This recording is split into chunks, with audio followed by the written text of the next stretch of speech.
झेप मराठी, आरसा महाराष्ट्राचा। ललित वारुडे यांची चूक माफीपेक्षा गंभीरच। शिंदखेडा तालुक्यात नुकताच राष्ट्रवादी काँग्रेसच्या निष्ठावंत कार्यकर्त्यांचा मेळावा झाला। या मेळाव्याला आमदार जयंत पाटलांसारखे जबाबदार वरिष्ठ नेते उपस्थित होते। त्यांच्या उपस्थितीत जिल्हा परिषद सदस्य ललित वारुडे यांनी आमदार जयकुमार रावल यांच्याबद्दल अर्वाच्य शब्दप्रयोग केला।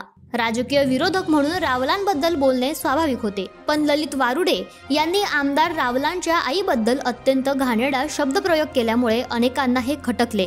मंचावर उपस्थित असलेल्या जयंत पाटलांनी तरी हे का खपवून घेतले याबाबत तालुकाभरातून लगेचच प्रतिक्रिया उमटू लागल्यात। प्रकरण अंगाशी येत असल्याचे बघून ललित वारुडे यांनी नंतर फेसबुकवर लाईव्ह येत माफी मागितली। बघूयात ललित वारुडे काय म्हणाले। नमस्कार।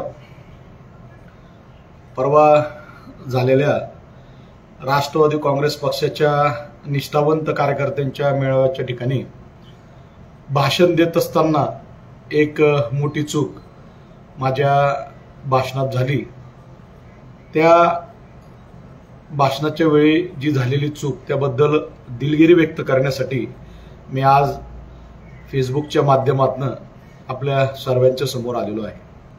भाषण देत असताना भावनेच्या भरात आणि भाषणाच्या वेगात ते भान राहिलं नाही आणि चुकून बैलाच्या जागी आई हा शब्द माझ्या तोंडून आला। राजकीय आणि सामाजिक जीवनामध्ये कधी मी महिलांचा अनादर केलेला नाही। मी छत्रपतींच्या विचारांचा पाईक आहे। जयकुमार भाऊ रावल हे राजकीय आणि वैचारिक विरोधक असतील, परंतु वैयक्तिक त्यांच्याशी माझा कुठलाही विरोध नाही। त्यांच्या वृत्तीशी माझा विरोध आहे आणि तो कायम या ठिकाणी असेल। परंतु त्या शब्दामुळे जयकुमार भाऊंच्या आईंना जो त्रास झाला त्याबद्दल मी त्या माऊलीची या ठिकाणी माफी मागतो। आपल्याकडून चूक झाल्याची कबुली देत त्या माऊलीचा आपण प्रचंड आदर करतो असे ललित वारुडे म्हणाले खरे, पण एवढ्याने हे प्रकरण थांबेल काय हा खरा प्रश्न आहे।